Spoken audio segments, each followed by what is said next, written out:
सादर जय जिनेंद्र। आज हमारे सामने मुनि श्री प्रशांत कुमार जी विराजमान हैं। यह समता एवं ज्ञान के धनी हैं। इन्हें युग प्रधान योग मनीषी आचार्य श्री महाप्रज्ञ जी का सानिध्य प्राप्त हुआ था। उसके कारण उन्हें प्रेक्षा ध्यान एवं जीवन विज्ञान जैसे विषयों में बहुत ही अधिक और बहुत ही अच्छे ज्ञान की प्राप्ति है। आज हम देख रहे हैं आज की युवा पीढ़ी किस प्रकार टेक्नोलॉजी के कारण कई सारे कुप्रवृत्तियों में लिप्त है। टेक्नोलॉजी ने हमें बहुत कुछ दिया है तो हमसे बहुत कुछ लिया भी है। यह युवा पीढ़ी आज जैसे बच्चे ले लें हम, वह सुबह उठते ही मोबाइल फ़ोन अपने हाथों में ले लेते हैं। इससे उन्हें कई सारे नुकसान होते हैं। उनका मस्तिष्क कमज़ोर होता है, उन्हें फ़ोकस की कमी होती है। इस फोकस की कमी के कारण वह एग्ज़ाम में अथवा अपने कई सारे अपॉर्चुनिटीज़ को खो देते हैं। इस कारण आज हमें मुनिश्री बताएंगे कि हम इन व्यसनों से कैसे बचें, उनका समाधान क्या है।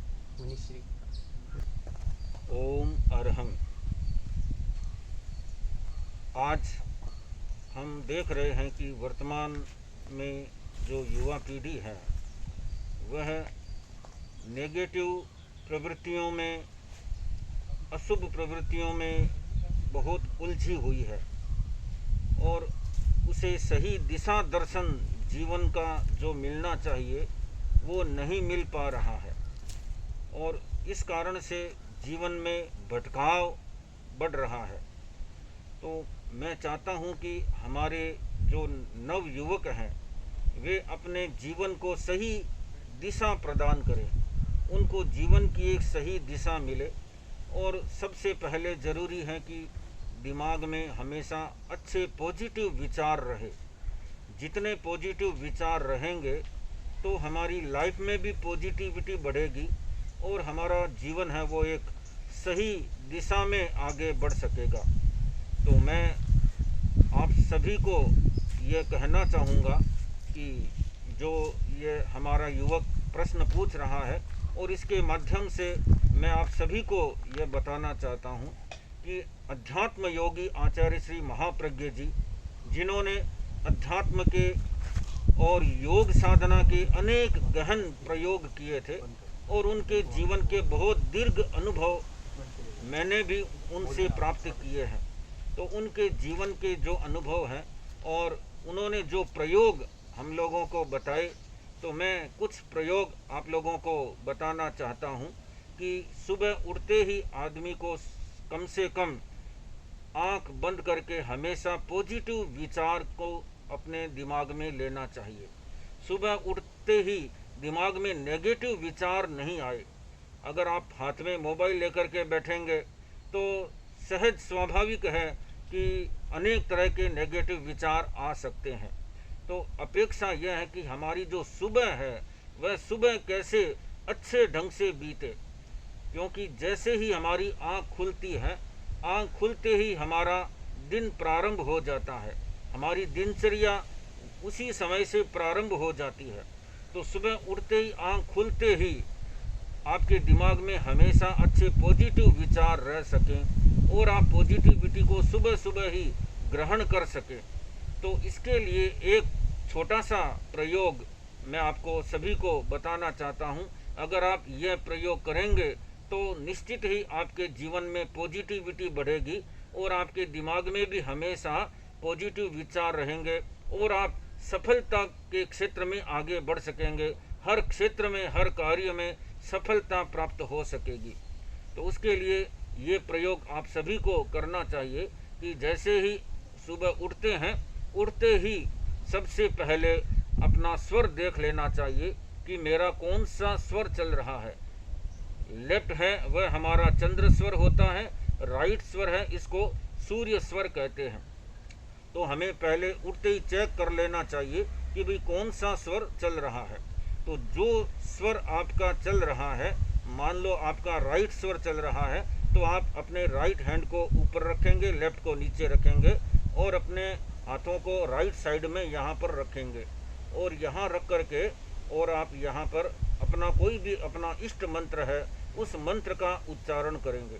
जैसे जो जैन लोग हैं जिनको नमोकार मंत्र याद है तो वो नमोकार मंत्र का सुबह उठते ही इस प्रकार से बोलें, नमो अरहंताणम, नमो सिद्धाणम, नमो आयर्याणम, नमो उवज्झायाणम, नमो लोये सब्ब साहूणम।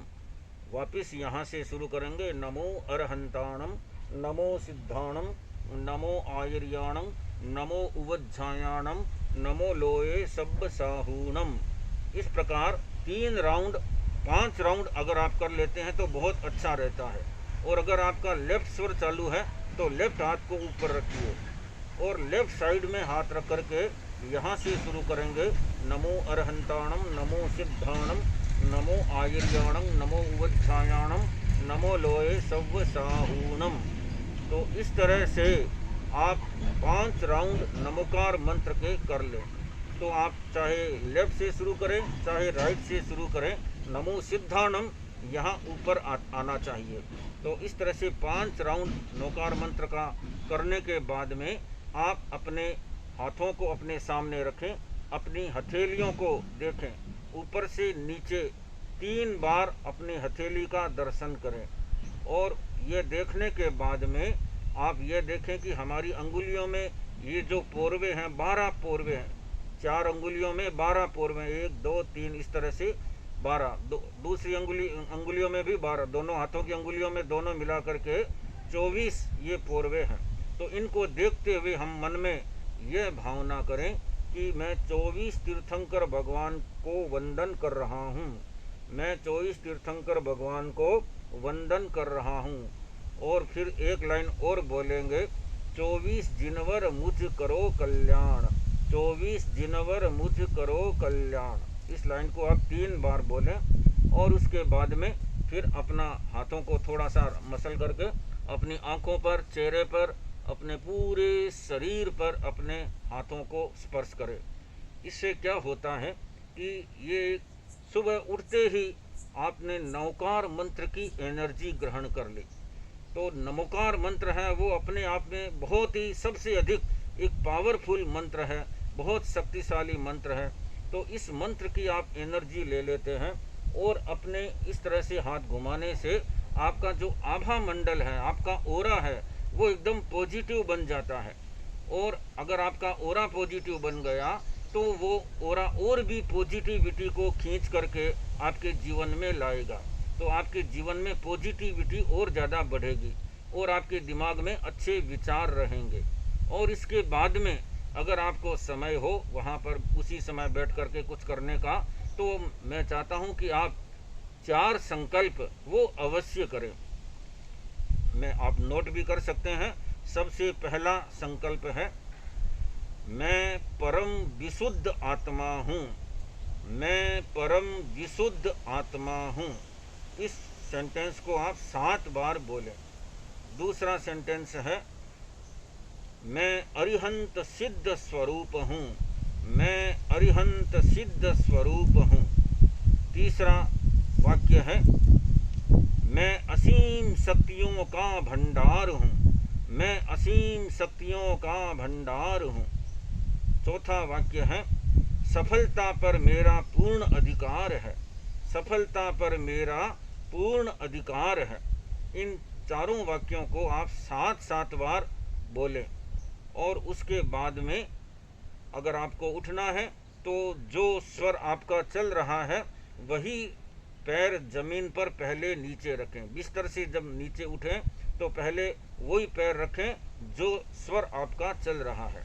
और अगर आपको कुछ समय और वहाँ पर बैठने का है तो आप कुछ और भी इस प्रयोग को बढ़ा सकते हैं। और आप ये प्रयोग करें कि सुबह उठते ही हमें क्या करना चाहिए, भगवान को या पूरे यूनिवर्स को हमें धन्यवाद देना चाहिए।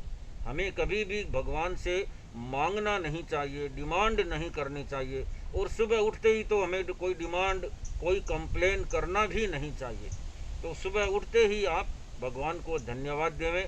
जैसे यह संकल्प आपने पहले पूरा कर लिया और उसके बाद में जो संकल्प बोलने वो संकल्प बोल लिए और उसके बाद में आप प्रभु को धन्यवाद देवें कि हे प्रभु, आपने मुझे बहुत कुछ दिया है, आपने मुझे सब कुछ दिया है, आपने मुझे अच्छा स्वस्थ शरीर दिया है, आपने मुझे अच्छी बुद्धि दी है, अच्छा पॉजिटिव सोचने की शक्ति दी है, आपने मुझे अच्छा परिवार दिया है, आपने मुझे अच्छा व्यापार दिया है, यह भी कह सकते हैं, आपने मुझे धन दौलत भी दी है, आपने मुझे अच्छा समाज दिया है, अच्छा धर्म दिया है, सब कुछ आपने दिया है। हे प्रभु, आपका बहुत बहुत धन्यवाद धन्यवाद धन्यवाद। पूरे अंतर हृदय से आप सब प्रभु को धन्यवाद देवें। तो जितना आप धन्यवाद बोलेंगे उतना ही आपके जीवन में अपने आप सब कुछ मिलेगा। तो हमें सुबह उठते ही कभी भी डिमांड नहीं करनी चाहिए, कोई तरह की कंप्लेन भी नहीं करनी चाहिए कि मुझे मेरे पास ये नहीं है, मेरे पास में पैसा भी नहीं है, मेरी तो दुकान नहीं चल रही है। इस तरह का कोई भी नेगेटिव विचार या नेगेटिव कोई भी कंप्लेन भी आपको नहीं करना है। बस केवल आप पॉजिटिव विचार रखें और धन्यवाद देवें। तो इससे क्या होगा कि आपके विचार भी पॉजिटिव बनेंगे, पॉजिटिविटी जीवन में बढ़ेगी और जो मिलना है आपको अपने आप मिलेगा। तो हमें कभी भी शिकायत की भाषा में नहीं बोलना चाहिए। जैन धर्म में तो कृतज्ञता पर बहुत कुछ कहा गया है और कृतज्ञता पर इतना कुछ कहा गया है कि हमारे साधु संतों की तो जीवनचर्या में पग पग पर हम कृतज्ञता प्रकट करते हैं। मुझे किसी से कुछ कोई काम करवाना है, कोई थोड़ा सा भी सहयोग लेना है, तो हम पहले क्या कहते हैं, मुनिश्री आप कृपा करके मेरा ये काम करिए, मुनिश्री आप कृपा करके ये करिए। और जैसे ही वो काम पूरा होता है तुरंत बोलते हैं आपने बड़ी कृपा कराई। तो ये एक हमारा एक स्वाभाविक एक जैसा हमारा स्वभाव बन गया। तो इस तरह से हम सभी के जीवन में ये कृतज्ञता की भावना बढ़नी चाहिए। तो हम कंप्लेन क्यों करें, हमें बहुत कुछ मिला है, तो जो नहीं मिला है उसकी तरफ उस समय में नहीं सोचें, जो मिला है उसको लेकर के धन्यवाद देवें और जो नहीं मिला उसका भी धन्यवाद देवें कि प्रभु आपने बहुत कुछ दिया है, आपने मुझे सब कुछ दिया है। तो हम जितना धन्यवाद की भाषा का प्रयोग करेंगे तो हमारा जीवन और ज़्यादा सुखी बनेगा, समृद्ध बनेगा। तो भगवान महावीर ने हमें इस तरह के छोटे छोटे अनेक सूत्र दिए हुए हैं। तो आचार्य श्री महाप्रज्ञ जी ने भी हमें इस तरह के विचार हमें सिखाए थे कि हमें हमेशा पॉजिटिव विचार रखना चाहिए, पॉजिटिविटी हमारे जीवन में बढ़े। इसके लिए हमें निरंतर कुछ न कुछ अभ्यास, कुछ न कुछ प्रयोग हमें करते रहना चाहिए। तो उससे आज की जो युवा पीढ़ी है तो उसके दिमाग में अच्छे पॉजिटिव विचार बढ़ेंगे तो अपने आप उसको जीवन है वो एक सही दिशा में आगे बढ़ेगा और अनेक तरह की हर कार्य में उसको सफलता भी प्राप्त हो सकेगी। तो सफलता प्राप्त करने के लिए भी यह जरूरी है कि पहले हमारे भीतर में आत्मविश्वास हो। जब आप यह बोलेंगे कि मैं अरिहंत सिद्ध स्वरूप हूँ, तो आप देखिए अरिहंतों में अनंत शक्ति होती है। तो वो ही शक्ति हमारे भीतर में भी है, लेकिन वो शक्ति सोई पड़ी है। तो हमें बस यह अपने मन में भावना करनी है, संकल्प करना है कि मैं अनंत शक्ति संपन्न हूँ, मैं अरिहंत सिद्ध स्वरूप हूँ, मैं असीम शक्तियों का भंडार हूँ। तो इस तरह से हमारे भीतर की सोई हुई शक्तियाँ जागृत होंगी और फिर हमें हर कार्य में सफलता प्राप्त होगी। तो इस तरह से हम सभी यह प्रयास करें कि हमारा जीवन और ज़्यादा पॉजिटिव बने और ज़्यादा हम सुखी समृद्ध बने और सबके साथ में हमारा रहन सहन वो भी इतना प्रेम पूर्ण हो, सद्भावपूर्ण हो कि हम इस धरती को एक स्वर्ग जैसा बना सकें। आज हम जिस स्थान में बैठे हैं यह स्वामी विवेकानंद योग अनुसंधान संस्थान है और इस संस्थान में हमने देखा कि यहाँ पर योग के बारे में, आयुर्वेद के बारे में और नेचुरोपैथी के बारे में, इन तीनों ही विषयों पर अनुसंधान होता है और बहुत अच्छी यहाँ पर शिक्षा प्राप्त होती है। तीनों ही विषयों का अच्छा ज्ञान यहाँ पर बहुत सारे विद्यार्थी प्राप्त कर रहे हैं। तो यह बहुत सुंदर एक यूनिवर्सिटी है और इस यूनिवर्सिटी का यह प्राकृतिक स्थान है जो बहुत ही एक पीसफुल वातावरण लिए हुए है। तो हमें इस वातावरण में रह कर के भी बहुत ही प्रसन्नता और आनंद का अनुभव हो रहा है और मैं चाहता हूँ कि हमारे सबके जीवन में प्रकृति साथ में जुड़ जाए, हम प्रकृति के जितना नज़दीक रहेंगे तो उतना हमारा जीवन बहुत आनंदमय बन सकेगा। ओम